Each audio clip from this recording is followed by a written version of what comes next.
ಎಲ್ಲರೂ ನಮಸ್ಕಾರ. ಟೆಕ್ಕಿನೇಟ್ ಯೂಟ್ಯೂಬ್ ಚಾನಲ್ಗೆ ಸ್ವಾಗತ. ಇವತ್ತಿನ ನಮ್ಮ CNC ಟಾಪಿಕ್ ಒಂದು ಡ್ರೈ ರನ್ ಅಂತಂದ್ರೆ.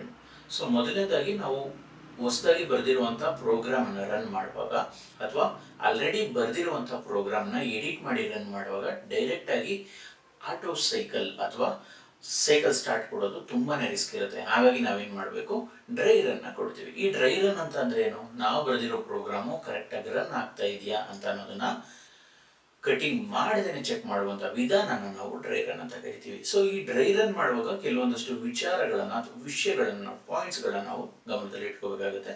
ಅದನ್ನು ನಾನು ಈ ಡ್ರೈ ರನ್ ಚೆಕ್ ಲಿಸ್ಟ್ ಅಂತ ಬರೆದಿದ್ದೀನಿ. ಸೊ ಫಸ್ಟ್ ಒನ್ ಏನು, ಟೂಲ್ ಪೊಸಿಷನ್. ಈ ಟೂಲು, ಕಟಿಂಗ್ ಟೂಲು ನಾವು ಈ ಪ್ರೋಗ್ರಾಮ್ ಮಾಡಿರುವಂಥ ಪೊಸಿಷನ್ಗೆ ಕರೆಕ್ಟಾಗಿ ಹೋಗ್ತಾ ಇದೆಯಾ ಇಲ್ವಾ ಅನ್ನೋದನ್ನು ಚೆಕ್ ಮಾಡ್ಕೋಬೇಕಾಗಿರುತ್ತೆ.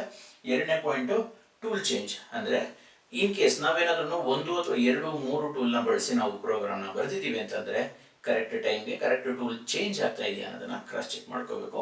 ಮೂರನೇದು ರ್ಯಾಪಿಡ್ ಮೂಮೆಂಟ್. ಅಂದರೆ ರ್ಯಾಪಿಡ್ ಮೂಮೆಂಟಲ್ಲಿ ಈ ಒಂದು ಕಟಿಂಗ್ ಟೂಲು ಚೆಕ್ಗೆ, ಫಿಕ್ಸ್ಚರ್ಗೆ ಅಥವಾ ಟೈಲ್ಸ್ಟಾಗಿ ಏನಾದ್ರೂ ಕ್ರ್ಯಾಶ್ ಆಗೋ ಚಾನ್ಸಸ್ ಇದೆಯಾ ಇಲ್ವಾ ಅನ್ನೋದನ್ನು ನಾವು ಚೆಕ್ ಮಾಡಬೇಕು. ಹಾಗೆ ನಾಲ್ಕನೇ ಪಾಯಿಂಟು ಮತ್ತು ಇಂಪಾರ್ಟೆಂಟ್ ಪಾಯಿಂಟು, ಈ ಎಕ್ಸ್ ಮತ್ತು ಝೆಡ್ ಕೋಆರ್ಡಿನೇಟ್ಸ್ ವ್ಯಾಲ್ಯೂಸ್ ನಾವೇನು ಪ್ರೋಗ್ರಾಮಲ್ಲಿ ಬರೆದಿರ್ತೀವಲ್ಲ ಅದು ಕರೆಕ್ಟಾಗಿ ಅದೇ ಪೊಸಿಷನ್ಗೆ ಮೂವ್ ಆಗ್ತಾ ಇದೆಯಾ ಇಲ್ವಾ ಅನ್ನೋದನ್ನು ಚೆಕ್ ಮಾಡ್ಕೋಬೇಕು. ಇದಿಷ್ಟು ಪಾಯಿಂಟ್ಸ್ಗಳನ್ನ ಚೆಕ್ ಮಾಡೋದ್ರಿಂದ ಕಟಿಂಗ್ ಟೂಲ್ಗೆ ಅಥವಾ ಮಿಷಿನ್ಗೆ ಯಾವುದೇ ರೀತಿ ಡ್ಯಾಮೇಜ್ ಆಗೋದಿಲ್ಲ. ಅರ್ಥ ಆಗಿದೆಯಲ್ಲ? ಸೊ ಇದೇ ರೀತಿಯಾದಂತಹ CNC ಟಿಪ್ಸ್ಗಾಗಿ ನಮ್ಮ ಟೆಕ್ಕಿನೇಟ್ ಯೂಟ್ಯೂಬ್ ಚಾನಲ್ನ ಸಬ್ಸ್ಕ್ರೈಬ್ ಮಾಡಿ. ಧನ್ಯವಾದಗಳು.